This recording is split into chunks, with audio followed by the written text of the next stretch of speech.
check it.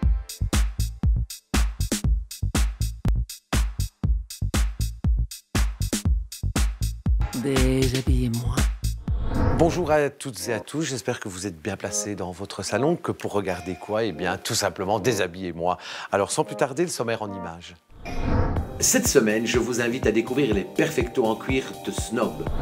La veste pour homme par Alison Toby chez Galeria Inno. Un petit tour chez New The Wolf.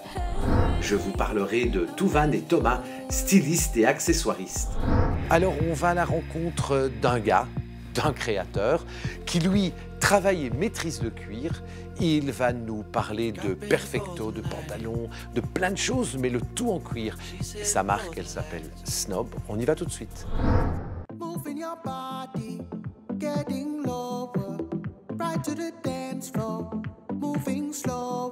Moi, je m'appelle Paris, donc on a créé Snob avec mon associé Mélissa il y a maintenant 2 ans.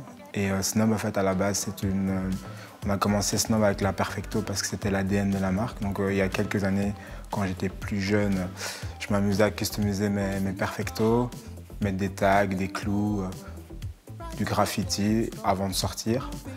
Et quand j'ai rencontré Mélissa, on avait un point commun parce que la première fois que j'ai vu Mélissa, elle portait aussi un Perfecto. Et donc ça a été l'accroche. Donc moi j'avais un Perfecto customisé, Mélissa avait un Perfecto noir. Et donc on a commencé à discuter. Et puis au fil en aiguille avec le temps, on a décidé de créer ce label qui s'appelle Snob. Pourquoi Snob? C'est une bonne question.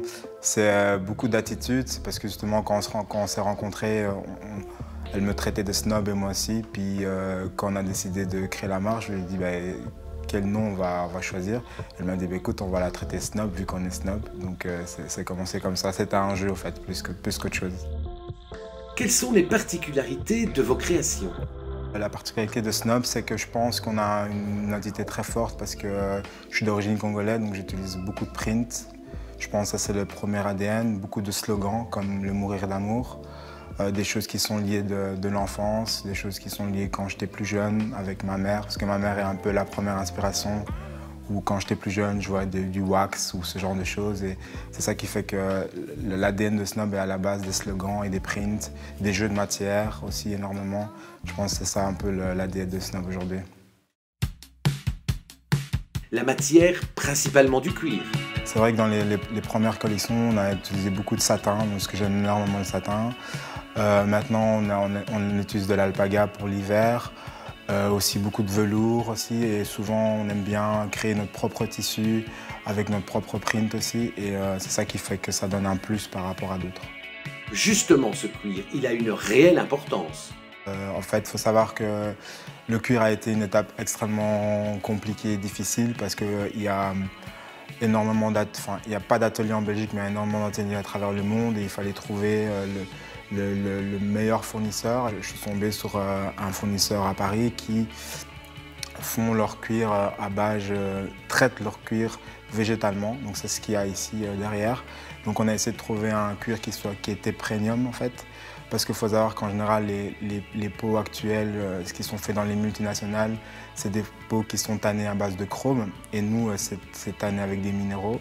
Donc ça pollue un peu moins, et ça reste quand même un petit peu éthique. Donc on voulait quand même apporter notre pierre à l'édifice par rapport à ce point-là, qui est quand même important pour la marque et pour l'ADN de la marque. Et les couleurs, vos couleurs à vous? En fait, les couleurs, c'est une histoire d'amour, quelque chose de rouge, quelque chose, je ne vais pas dire sombre, mais l'amour peut être cruel. Et en fait, l'ADN de cette collection s'appelle Mourir d'amour parce que ma mère et ma tante se sont embrouillées en fait. Et ils ne sont plus parlé pendant quelques mois. Et quand ils se sont retrouvés, t'as ma mère, ou une des deux, je ne sais plus exactement, qui a dit « Je t'aime d'amour, mourir d'amour ». Et en fait, moi, ça a été je trouvais que la phrase très forte. Et ça a été le slogan. Donc, je pensais au mourir d'amour, je ne sais pas pourquoi, je pensais au rouge. Puis, par la suite, le bleu est arrivé. Et le blanc, c'était blanc, mais le blanc s'est transformé en écru. Et donc, c'est ça c'est un peu la base des couleurs. Et c'est souvent comme ça que je travaille. En général, Je prends énormément de photos sur mon téléphone et puis avec mes expériences et ce que j'ai eu dans mon passé, ce qui fait que je récupère un peu les couleurs et j'en fais un thème bien précis. Dites-moi, 100% belge? Oui, c'est 100% belge et comme je dis, c'est fait dans un atelier à Forêt qui sont spécialisés dans le cuir. Et nous, c'était la question souvent, c'est oui, est-ce que c'est possible de faire en Belgique? Oui, c'est possible. Tout dépend de quel marché vous allez développer à l'international. Et développer en Belgique, oui, là, c'est plus dur. Mais développer à l'international, c'est possible de rester en Belgique.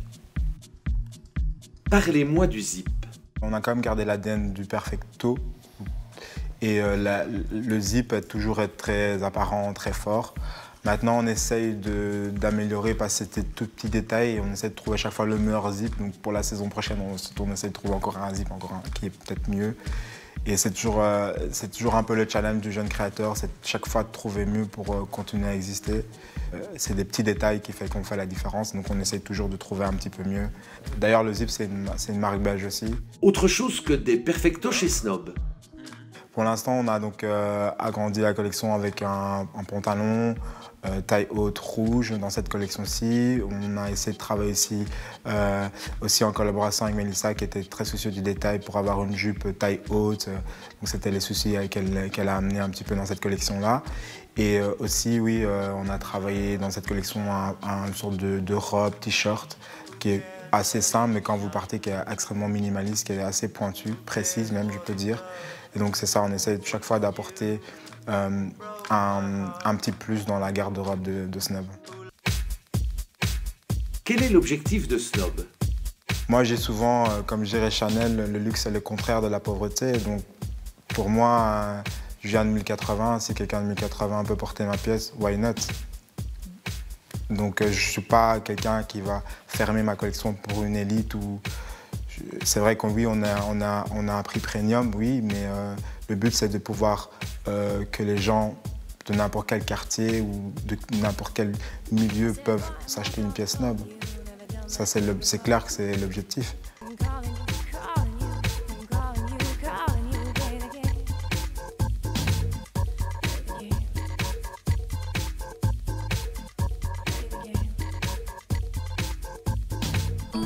Pour le sujet qui va suivre, je suis planté dans un décor, tout simplement dans le décor de la maison du magasin New de Wolf, situé rue Haute à Bruxelles. Alors, je vais vous laisser découvrir, justement par le biais de ce reportage, tout ce que comporte New de Wolf. Allez, c'est parti, on y va.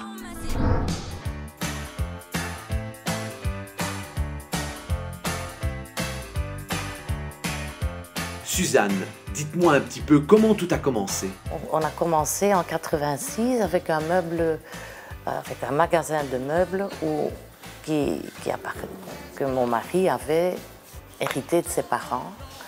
C'était des meubles horribles, bon marché, stratifiés, sans goût. Et je me sentais très mal là-dedans. Donc à un certain moment, j'avais demandé, donne-moi un coin de ton magasin où moi je peux faire ce que je veux. Et j'ai fait une vitrine avec ce que moi j'aimais, avec du déco. Ce week-end, on vendait plus dans ma vitrine que dans tout son magasin. Donc là, c'était vite décidé. C'était très chouette au début, on n'était pas prêt pour vendre de la déco.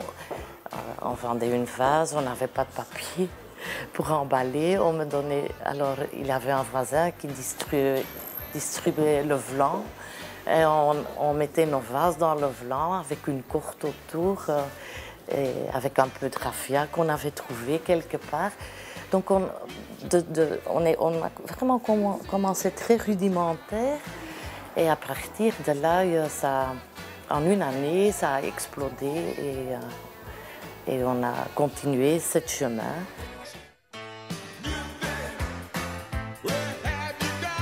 Quels sont vos points forts? Donc on est assez connus pour Noël, mais en dehors de là, on trouve chez nous les meubles, les salons, 10 000 objets de cadeaux, de petites décorations, les bougies, des coussins, du textile. Il y a toujours quelque chose pour se faire plaisir et pour changer un peu son intérieur. Donc là, on trouve toute l'année chez nous.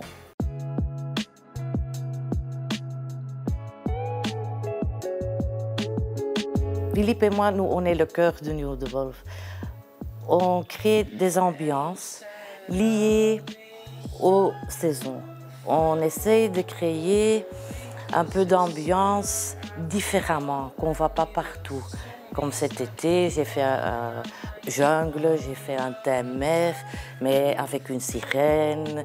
En fait, on fait rêver un peu les gens. Je me rends compte qu'on ne va pas créer une maison rien qu'avec un thème mer, mais tout le monde peut trouver une petite ambiance pour recréer chez eux à la maison. Et les fêtes de fin d'année, vous aimez ça? Et on est, je crois, connus pour les ambiances de Noël. Là, on transforme tout le magasin, partout. On va avoir des thèmes de Noël différents que les gens savent de nouveau un peu rêver. Mes thèmes de Noël, je choisis en janvier pour la fin de l'année. Alors, je sais, à ce moment-là, je vais avoir un thème mer, je vais avoir un thème de la Robia. Et à partir de là, toute l'année, je fais déjà des collections de déco, de couleurs qui vont servir à créer Noël. Donc en fait, ça m'occupe toute l'année. Toute l'année, je suis... le 2 janvier, je recommence à refaire Noël et tout le magasin est en fonction des thèmes qui vont venir en hiver.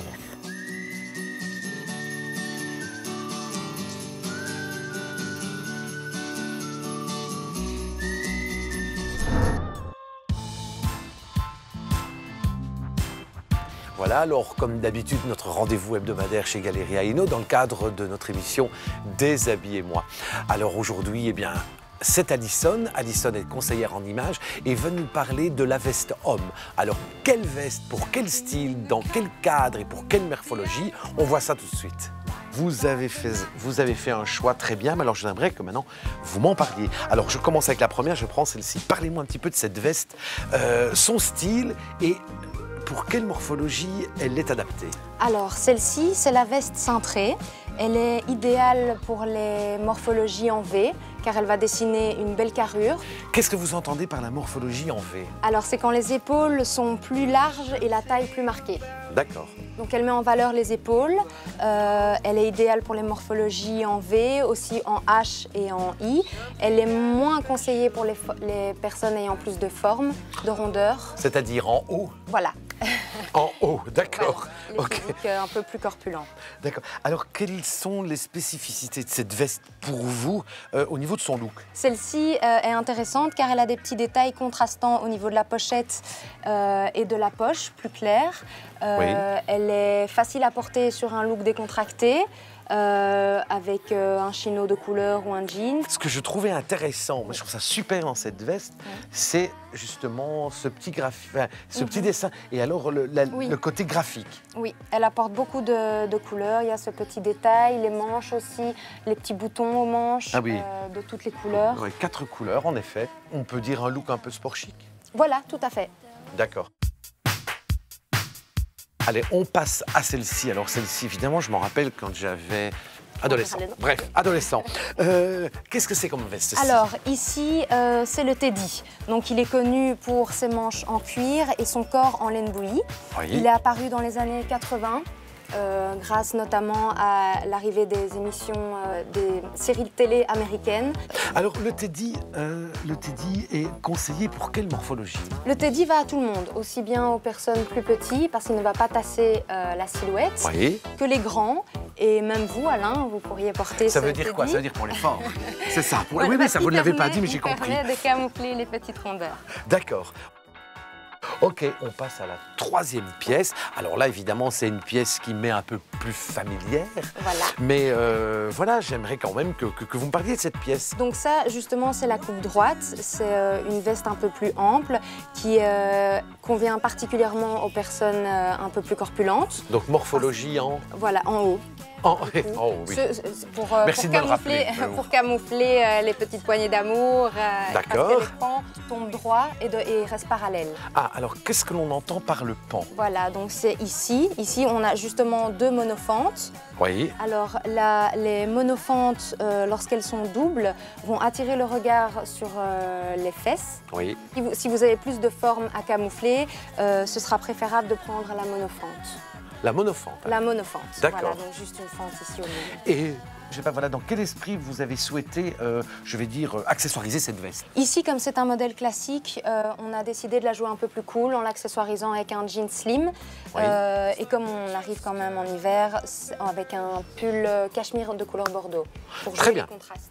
D'accord. Donc celle-ci est 100% polyester, mais elle a un petit look hiver, effet laine. D'accord, oui, c'est vrai qu'on lui trouve Voilà. un côté Oui. un petit peu plus épais, mais, Voilà, mais idéal pour très l'hiver. élégant.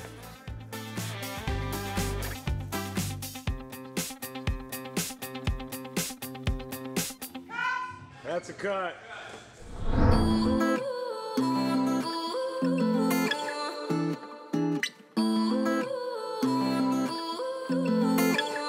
Né d'une famille d'artistes, Touvan travaille dans le domaine de la création et de l'artisanat depuis l'âge de 19 ans. Dans un style qui traduit le mélange eurasien dont elle est le fruit, ses coupes sont minimalistes et ses tissus de prédilection sont le lin, le coton, la laine et la soie. Le futur de sa marque, Nuage d'automne, traduction de son prénom en vietnamien, se dirige vers la nature. La teinture végétale en est la prochaine étape. Quant à Thomas, son style atemporel résulte d'une volonté de lier les méthodes ancestrales aux nouvelles technologies. En plus de réaliser des sacs pour hommes et dames, du garnissage mobilier et des pièces automobiles, il collabore régulièrement avec d'autres artisans, artistes et designers et travaille essentiellement sur mesure.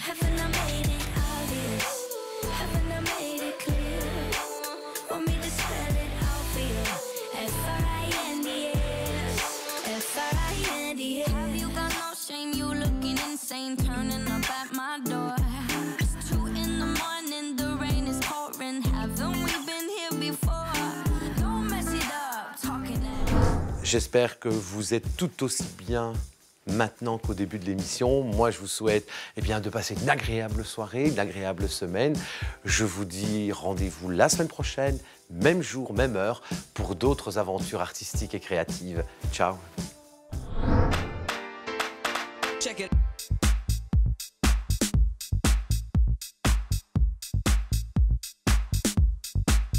Déshabillez-moi.